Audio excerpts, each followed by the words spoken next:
Original.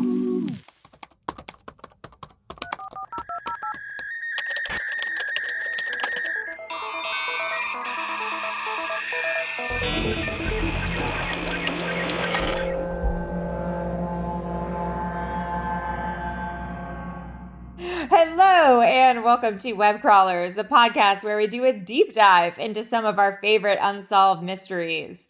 Quarantine crawlers. Quarantine crawlers, yes. Each week we will introduce our topic, lay out our research and findings, reveal some conspiracy theories, and conclude with our own hypothesis. Who knows, we might even solve a case. I'm Allie Siegel. I'm Melissa Stettin. Web Crawlers has a Patreon to get access to rewards, bonus episodes, shout outs, merchandise discounts. And we decided Netflix on Chrome has an extension called Netflix Party. Yeah. And you can watch Netflix movies as a group. And there's a chat option. It doesn't show your video, but you can chat on the side while the movie's going. Yeah. Yeah, because it's synced for everyone. You can just kind of tune in and follow along. And how does it work? Does it show you you can invite people or shows you a link? I think there's just a link that you send people and people can just join it. And then there's just a streaming chat down the side. Dope. So if you join, Melissa's kitty's going insane. And he has a cone on his head. Yeah. If you join our Patreon, you can take part in some Netflix party showings that we'll start doing next week. Yeah, we'll put the links on Patreon. Yeah, we'll put the links on Patreon privately. So maybe we'll do some true crime docs or maybe some horror movies. Who knows? Someone suggested that we watch The Room, which is... I know, I saw that. Is it on Netflix? I think so. I would so do that. It's so weird. Oh, hi, Mark. Oh, hi, Mark. If dogs eat paper towel, is that bad? No. It dissolves, right? My cat has eaten everything. And the only thing that required surgery a few days ago was a hair tie. It was a hair tie. Okay, so just don't eat hair tie. Yeah, paper's fine. Paper's fine. Okay, cool. So join our Patreon if you want to do that. It's a fun thing to do while you're stuck in your house for the next year. So for merch, you can go to webcrawlerspod.com or hothorse.horse if you're nasty. But I got an email from Printful. It's our fulfillment center. And they said that they have everything is on hold because they're not having people send out things. Oh, so you know what? Don't buy from us right now. Yeah, we'll let you know when it's back up. You can buy something, but it might not ship for a while. We don't know when. Yeah, that's annoying. So we'll let you know when it's back up. Yeah, I would say just don't, because I don't want you to wait 3 months and then we get an email being where's my shit? And then we're it has nothing to do with us. So just don't buy from us right now. That's responsible. Yeah, who's buying shit anyway right now? Yeah, we're all poor. Except join our Patreon. Yes. And then Erios has a hotline. I'll insert jingle here. 626-604-6262. We're getting amazing messages. I think I found a boyfriend. Yeah. Yeah, so keep them coming and we'll play them in the mini episodes. Melissa, who are our patrons? We have Michael G, Patrick M, and Lauren L. Thank you guys so much, and they will be able to take part in our Netflix parties, which is so exciting for them. Should we get into our main episode for the day? Yes. Our main episode is about Ed Gein. Hell yeah, baby. Ed Gein, is also known as the Butcher of Plainfield or the Plainfield Ghoul, which I've never heard him called that, but those are cool names. I agree. He was a murderer and a body snatcher who had a penchant for cutting off body parts, keeping victims' organs in jars, and creating homemade chairs, masks, and lampshades with their skin. So sick. Sounds like Allie's Match.com profile. Yeah. Plenty of fish. Was his unhealthy obsession with his overbearing mother to blame? Will Allie think he is hot? Obviously. Let's find Let's find out.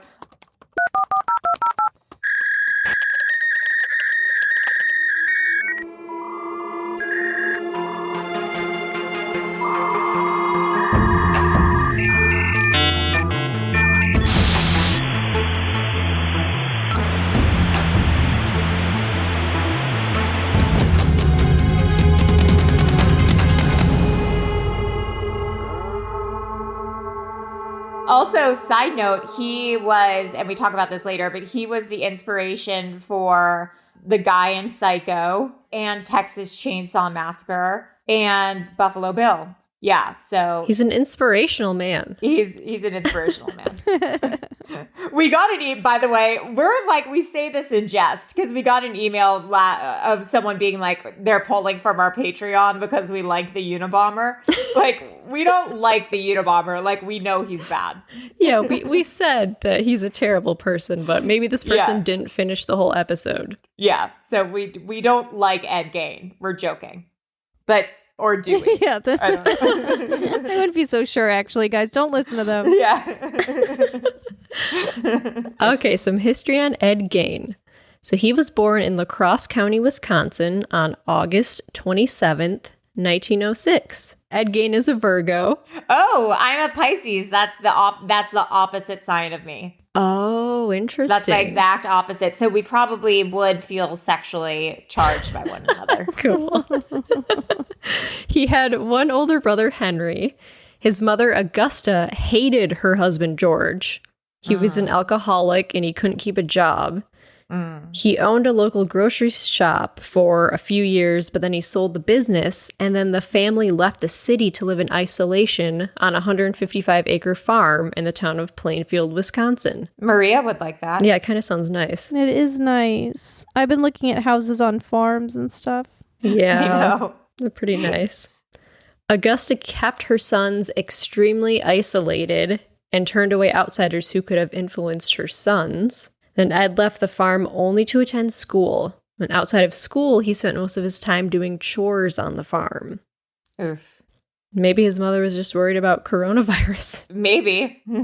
Augusta was a religious fanatic. She preached to her boys about the innate immortality of the world, the evil of drinking, and her belief that all women, except for herself, were naturally promiscuous and instruments of the devil. Agreed. Every afternoon, she read the Bible to her sons, usually selecting verses concerning death, murder, and divine retribution. So Ed was shy, and the classmates and teachers remembered him as having strange mannerisms, like random laughter, as if he were laughing at his own jokes. Whoa! Oh my God, like the Joker. Yeah, like That's the Joker. right. To make matters worse, his mother punished him whenever he tried to make friends. Oh no. Despite his poor social development, he did fairly well in school, particularly in reading. Good for him. Yeah. There were a lot of deaths in his immediate family. His father, for example, when Ed was 34, his dad died of heart failure caused by his alcoholism. Ed and his brother began doing odd jobs around town to help cover living expenses. Ed also frequently babysat for neighbors. He enjoyed babysitting because he seemed to relate more easily to children than adults. Ed's brother Henry worried about Ed's attachment to their mother and often spoke ill of her around Ed, who responded with shock and hurt. So he was a real mama's boy. He was a real mama's boy. Then his brother. In 1944, Henry and Ed were burning away vegetation on the property. The fire got out of control and firefighters had come to extinguish it. Ed reported his brother missing. A search party found Henry's dead body lying face down. Apparently, he had been dead for some time, and it appeared that the cause of death was heart failure since he had not been burned by the fire. Yeah, weird. Yeah, that is weird. It was later reported that Henry had bruises on his head, which is obviously suspicious. Yeah, he didn't die from the fire. Weird. Yeah, that was my dog just farted. That was Stinky Bud. And he looked at he looked at me so guilty. The police dismissed the possibility of foul play, and the country coroner I'm the country coroner. and the county coroner later officially listed asphyxiation as the cause of death. The authorities accepted the accident theory, but no official investigation was conducted, and an autopsy was not performed. Some suspected that Ed killed his brother. Yeah. Yeah, well, obviously, if he didn't die in the fire, and he was then it like was saying bad things about their mother, who he was like obsessed with. yeah, and he had bruises on his head, and then like died of a quote unquote heart attack and asphyxiation. Like it sounds like Ed started beating him in the head, then somehow choked him or suffocated him in some way, maybe with like a bag or something over his head. And then he got so Henry got so nervous or whatever, he died of a heart attack. Yeah, it's possible. Okay, then the mother. Ed and his mother were now alone, just like Ed wanted. Mhm. Augusta had a paralyzing stroke shortly after Henry's death, and Ed devoted himself to taking care of her. Sometime in 1945, Ed and his mother visited a man named Smith who lived nearby to purchase straw. According to Ed, Augusta witnessed Smith beating a dog. A woman inside the Smith home came outside and yelled for him to stop, but Smith beat the dog to death. No. Augusta was extremely upset by this. However, what bothered her did not appear to be the brutality toward the dog, but rather the presence of the woman. Augusta told Ed that the woman was not married to Smith, so she had no business being there. Imagine seeing a dog being beaten, but you're like, who's that woman in the house? Is she married to him? They're living in sin. Augusta called her Smith's harlot. Well, that's what she was. Yeah. She had a second stroke soon after, and her health deteriorated rapidly. She died on December 29th, 1945, at the age of 67. Ed was devastated. In the words of author Harold Schechter, he had lost his only friend and his one true love, and he was absolutely alone in the world. Damn. I wonder, was she like cool to be around though? Well, she was I doubt very it. controlling. And I know, but after that, was she controlling? And then she was like, why don't I get us some ice cream? Probably. They were probably doing sex stuff. Oh no, yeah. Allie didn't even think of that. Yeah, I'm Ew. sure they were doing weird sex stuff. Oh God. For the next 10 years after his family died, Ed kept the farm and earned money from odd jobs. He hoarded up rooms. He boarded up. He hoarded rooms. He hoarded rooms. He boarded up rooms used by his mother, including the upstairs, downstairs parlor, and living room, leaving them untouched. While the rest of the house became increasingly squalid, these rooms remained pristine. It's so weird. Yeah, Ed lived in it's like keeping them like a shrine to his mom. Yeah. Ed lived in a small room next to the kitchen. Around this time, he became interested in reading pulp magazines, those are like horny magazines, right? Yeah. And adventure stories, particularly those involving cannibals, Uh-oh. not normal, or Nazis. That's just some light reading. Yeah, seriously. And then, on the morning of November 16th, 1957, a hardware store owner, Bernice Warden, disappeared. So a Plainfield resident reported that the hardware store's truck had been driven out from the rear of the building at around 9:30 a.m. Bernice Warden's son, Deputy Sheriff Frank Warden, entered the store around 5 p.m. to find the cash register open and bloodstains on the floor. You don't fuck with the deputy's mother. No. He was pissed. So Frank Warden told investigators that Ed Gein had been in the store the night before his mother's disappearance, and that he would return the next morning for a gallon of antifreeze. And a sales slip for a gallon of antifreeze was the last receipt written by Warden on the morning she disappeared. And then on the evening of the same day, Ed was arrested and his farm was searched. There, they discovered Bernice's decapitated body in a shed, hung upside down by her legs with a crossbar at her ankles and ropes at her wrists. Oh my God. The torso was, quote, dressed out like a deer. She had been shot with a .22 caliber rifle and the mutilations were made after her death.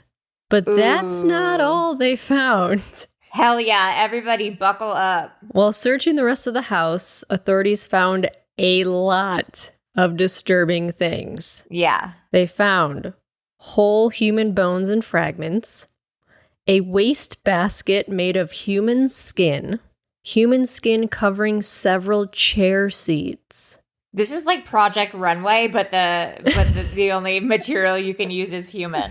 If you can only use each other. Yeah. Yeah, he's just like a really, Yeah, he's a prolific How do designer. you even know how Yeah. to do that though? His mom probably taught him how to sew Yeah. and stuff. But They then probably how did make he their know own like how to clothes. cut? Like okay, like say I cut like someone's skin. There How are do I know- pictures of the stuff online. Oh, I Yeah. saw some. But I'm just saying, like, this was before the internet. How did he know how to cut skin in, like, the right proportions? Well, it's like because a if deer, Yeah, if he lived on a farm, he was probably butchering animals and knew Yeah. how to skin them. It's the same as skinning a deer is the same as skinning a human. Let me tell you. Ali Siegel 2020. Yeah. Let me tell you. There were also skulls on his bedposts, Whoa. that's very goth of him. Yeah, it is. Female skulls, some with the tops sawn off. Yeah. He was probably eating. They made him into bowls. Oh. Bowls made from human Yeah. skulls. By the way, I mean, we discussed this. He didn't kill all these people. He was also like a grave robber. Yeah, these were bodies he dug up. Yeah. There's a corset made from a female torso, skinned from shoulders to waist. Ugh. Leggings made from human leg skin, Oh my god. which is probably better quality than those paper-thin LuLaRoe leggings. True. Also, ahead of the trend on leggings, because that was That's like true. They the weren't 50s. They weren't on the market at that time. Do you think that he shaved the legs, the leg skin? Oh. Or do you think that I don't know. Well, actually, when you die, if you're a corpse, is their hair still on your... Okay. Yeah, well, I don't think the hair just vanishes. Google our corpses hairy.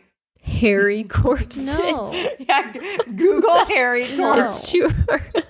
No, it's 9:21 a.m. I'm not doing that. There are also masks made from the skin of female heads, Oof, which I was saying you could really use those with the mask shortage right now. for sure. Mary Hogan's face mask in a paper bag. She was the second person that he murdered. He only murdered 2 Yuck. women. Yeah. Mary Hogan's skull in a box. I got my skull in a box. It's my Oh, skull in a Allie. box. Bernice Warden's entire head in a burlap sack. Oh my god. Bernice Warden's heart. This feels like a game of Mad Libs. It's really wild. So Bernice Warden's heart in a plastic bag near the stove, and this is what made people think he was a cannibal. Yeah. But he said he wasn't. Well, if he said, If I was a cannibal and someone asked, I would say I wasn't. Yeah, that's true. That's true. So he was maybe making heart soup. I don't know. 9 vulva in a shoebox. Yeah. A young girl's dress, and the vulvas of 2 females judged to have been about 15 years old. Oof. A belt made from female human nipples. Oh my god. 4 noses. Oh my god. This is like what's that Christmas song? It's the 12 days of Ed Gein. 9 vulva in a shoebox. 4 2 vulvas. noses. what is he gonna do with all this stuff? Like, I get it, he like wore it or whatever, but like, did he also really like fashion? I don't know. Maybe. Maybe. He was just a very so talented confused by that. do-it-yourselfer. A pair of lips on a window shade drawstring. Ew. A lampshade made from the skin of a human face. Oof. Fingernails from female fingers. Oof. A nipple doorbell. What? But I That's was it. wondering, is this a Ugh. doorbell that he used outside of his house? Like, were mailmen or visitors pressing it thinking that it was like a real doorbell? I don't know. Like, could you tell? Let's see. Ed Gein. Yeah, what did that doorbell look like? Nipple doorbell. Oh my. Bleh. No, I don't want it. Are there pictures of it? No, but there's pictures of everything. I mean, Yeah. it's crazy. There's some shoes. I mean, he made human Shoes? Oh Yeah. my god. unless there's another guy who did this too. Oh, the gloves. Oh my god, this is actually making me a little nauseous. Gloves made from hands. Which is pretty clever, actually. Look at this nipple belt. Do you see the nipple belt? Oh, yes. Ew. That is so gross. Wow. I mean, it's a little impressive, but it's also so gross. That's really nauseating. That just made me want to pass out. That's disgusting. Okay. That's really disgusting.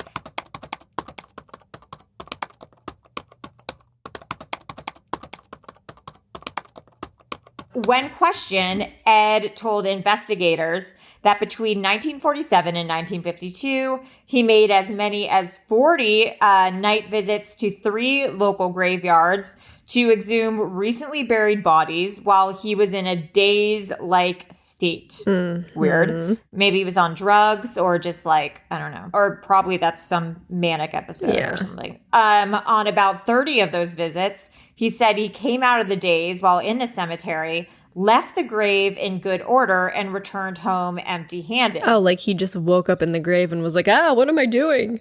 Yeah, I guess.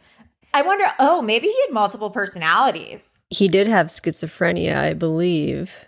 Oh, like dissociative disorder or something. On the other occasions, he dug up the graves of recently buried middle-aged women he thought resembled his mother and took the bodies home, where he tanned their skins to make paraphernalia. Soon after his mother's death, Ed began to create a woman suit so that he could become his mother to literally crawl into her skin. No. Yes. Ed denied having sex with the bodies he exhumed, saying that they smelled too bad. Fair. Well, he definitely wouldn't want to have sex with me. During quarantine, during state crime laboratory interrogation, Ed also admitted to the shooting death of Mary Hogan, a tavern owner missing since 1954, whose head was found in his house. So then there was a trial. On November 21st, 1957, Ed was arraigned on 1 count of first-degree murder, where he pleaded not guilty by reason of insanity. He was diagnosed with schizophrenia and found mentally incompetent. He was sent to the Central State Hospital for the Criminally Insane, which is now the Dodge Correctional Institution, sponsored by Dodge Trucks, in a maximum security facility in Waupun, Wisconsin, and was later transferred to the Mendona State Hospital in Madison, Wisconsin. 11 years later, in 1968, doctors determined Ed was mentally able to participate in his defense. The trial began on November 7, 1968, and lasted 1 week. Yeah, I mean, I feel like that would go pretty quick. A psychiatrist testified that Ed had told him that he did not know whether the killing of Bernice Worden was intentional or accidental. Ed had told him that while he examined a gun in Worden's store, the gun went off, killing Worden. I mean, even if it's quote unquote accidental, all the stuff that you did afterwards proved that you were like into murder. Ed testified that after trying to load a bullet into the rifle, it discharged. Okay, so you loaded the gun. If you load the gun and then it accidentally discharges, like you loaded the gun to begin with. He said he had not aimed the rifle at Worden and did not remember anything else that happened this morning. Ed was found guilty, but then a second trial dealt with Ed's sanity. After testimony by doctors, the judge ruled Ed not guilty by reason of insanity and ordered him committed to, so this is like the same thing over again. Yeah. Just like keep him in the loony bin.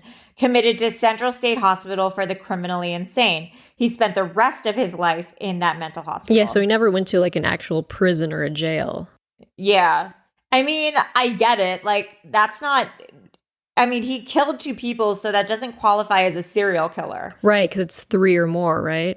Yeah. So, I mean, this is just like weird grave robbing and like skinning people. That's pretty insane. That's insane stuff. Yeah. Ed's 1949 Ford sedan, which he used to haul the bodies of his victims, was sold, at public auction for $760. Which is the equivalent of $6,700 in 2019. Which is crazy. Yeah, who would want that? To Carnival sideshow operator Bunny Gibbons. And Gibbons charged carnival goers 25 cents admission to see it. Cool.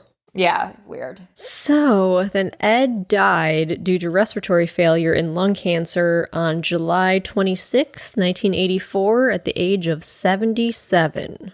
He, like we said, he's the inspiration for TV and movies. He's inspiration for Norman Bates from Psycho. Yeah, that makes sense. Leatherface in Texas Chainsaw Massacre.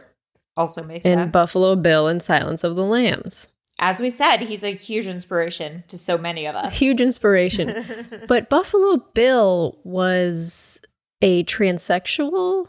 Yeah, and like Ed made it clear that like he was not. Yeah, because people think that he was trying to make like a woman's suit to turn to a woman, but he just wanted to, like he said, crawl inside of his mother or something. Yeah, he wanted to be close to his mom, or maybe it's like getting back in his mom's womb kind of Oh, thing. I'm yeah, reading this weird. thing on health psychology consultancy. I don't know if there's any truth to this, but this person is saying that Ed was so attached to his mother that he did not know where she ended and he began.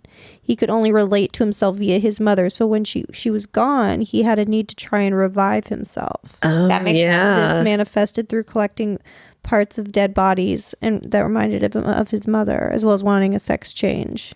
Anything to be closer to his mother. Yeah, that's weird. So I found this thing Makes that sense. Errol Morris and Werner Herzog attempted to collaborate on a film project. Werner Herzog about Ed Gein from 1975 to 1976.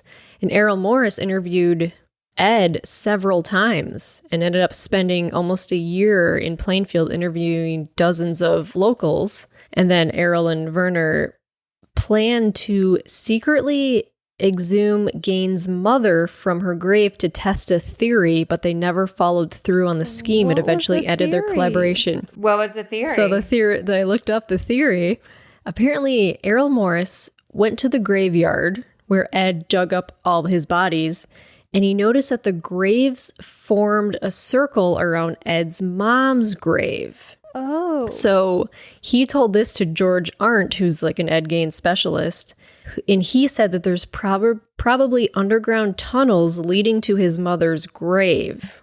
That was his theory. So they went to the graveyard, and this George Arndt finds a big stick, and Errol puts his ear on the ground near Ed's mother's graves. And then George hits the ground while Errol listens for hollow sounds to hear if that was like correct, but they didn't hear anything. Maybe it was some sort of satanic ritual he was trying to do, and he was trying to like bring his mom back from the dead. Yeah, because it's like, why didn't he just dig up his mother directly? Maybe it was like some weird... Why didn't he dig up his mother's body? Maybe it was like too real for him, or like too much to see his mom's dead body. Maybe, although if they haven't exhumed his mom's body, how do we know for sure that it's there? That's true. He Right? didn't dig up his mom? No. No. It was just women who recently died who he thought like reminded him of his mother. Why do I think that he ate his mom? I mean, I don't think that's not reported, but like, what if he ate his mom? I could see that happening. It says the first body he dug up was his mother's. That's because I've read conflicting reports that said he didn't dig up his mother and some that said he did. So I'm not sure which is real. Because on Wikipedia, I think it says he did not dig up his mother. It was only other women. Where are you seeing that, Maria? I typed in Ed Gein dug mom.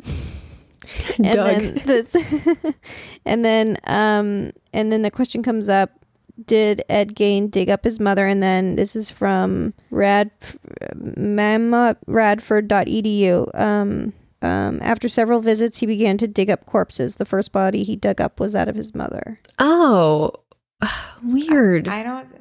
Well, let's get to the bottom of that. You know, it would make sense for him to dig up his mother. Why wouldn't he? Yeah, I'm seeing most. I'm not seeing that anywhere, but the thing you sent. So if anyone knows the... Oh, it's speculated that her corpse is the first he tried to exhume, although he may have been frustrated by a concrete vault. It was never examined, although one of the verified exhumations was adjacent to his mother's grave. If anyone's an Ed Gein expert and knows the answer to this question, then hit us up. Gein's mother may have pushed him downstairs as a child. Yeah, I bet. Oh, get this. This is on Ranker. It's saying Gein's mother pushed her desire for a daughter onto Ed. I wonder if that had anything to do with it. Oh. I mean, that would fuck you up in the head. Maybe she dressed him up. Yeah. Oh, what a sad life for everyone involved. For everyone involved, but mostly for people who don't subscribe to our Patreon. No, Allie. So yeah, and I feel like he may have murdered his brother just to like keep his mother all to himself.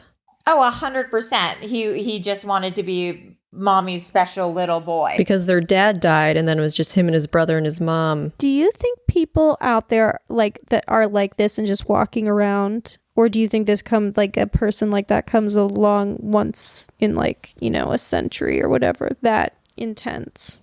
I think there's people like that walking around. Really? Yeah, there's definitely people walking around who are like, I want to cut off her face and put it on, You think? I'm sure we've all come across someone who was thought about murdering us. I think they just go to therapy now. No, but I know murdering. I'm talking about making lampshades out of faces. Probably. Yeah. There's some weird people out there, especially in Los Angeles and Hollyweird. I think that there's just more access to therapy now. Right. That's like, I mean, we're going to do our mini episode on where did all the serial killers go, but yeah. Yeah, and there's probably weird, like, they watch, like, snuff films and stuff, so they don't have to actualize it. I want to read a book on, like, psychology of this, because this is really interesting. Oh, yeah, that Dr. Peter something wrote a book called Serial Killers. Peter Vronsky. Yeah, he does a lot of true crime, serial killer stuff, psychopathology. Do you think that Ed Gein should have been put in jail? Or do you No. You think that because jail is all about rehabbing someone, and if he's just locked behind bars without anyone like talking to him or like trying to figure out why he did what he did, then what's the point? I guess. Yeah, I think he'd go more and more insane if he was in jail. Like, he might harm his like people in jail. Yeah. Also, I think he'd just kill himself. Yeah. However, people do that, and also like imagine him like doing jail chores, like cleaning the bathrooms or like making license plates. Like he would kill himself or someone else. Yeah, he would for sure kill other people in the jail. You think? Yeah. See, I don't know if he would, because it seems like he only killed 2 people. He only killed 2 people. But I'm just saying, like, he wasn't like a Richard Ramirez or whatever. Right. It was like he was exhuming bodies and taking their parts and doing like experiments and stuff. I bet he would have he probably would have tried to like skin his like cellmate or something, or like. Even if they weren't women? Yeah, I don't know. I don't know, man. I mean, I just think it's a good idea that he went to the mental institution. I mean, I think he was mentally unfit. Like, I think he was criminally insane. Yeah, for sure. Yes, of course. On that note, I think he was an insane person. But to answer one of our initial questions, I do think there is one picture where he looks hot. Really? I actually think there's more than one picture where he looks hot. He doesn't look hot. He doesn't. It's just like he doesn't. Are you sure? He looks he looks like a nerd. He does look like kind of a dweeb. Yeah, he looks like a dweeb. Wait, I'm about to send everyone a picture. You know, he was the original inventor of mom jeans. No. What? Melissa, come on. Oh. Melissa. He looks like a hard-working dweeb. He does look like a hard... He did work hard. Yeah. Hold on. That's not a hot picture to you? No. There's like younger photos of him maybe that are like... You can tell something's off.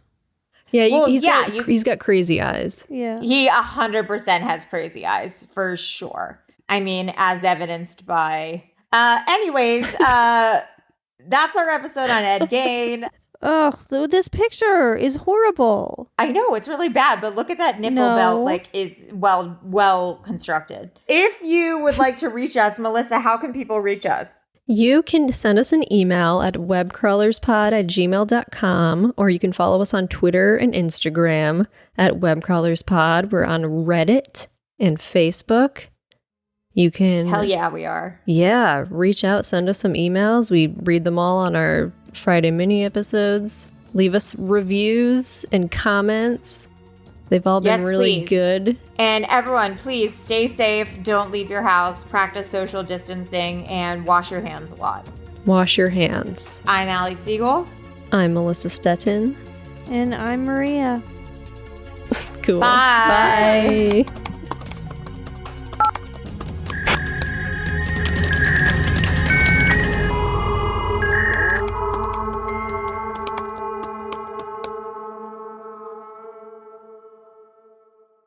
An Erios original.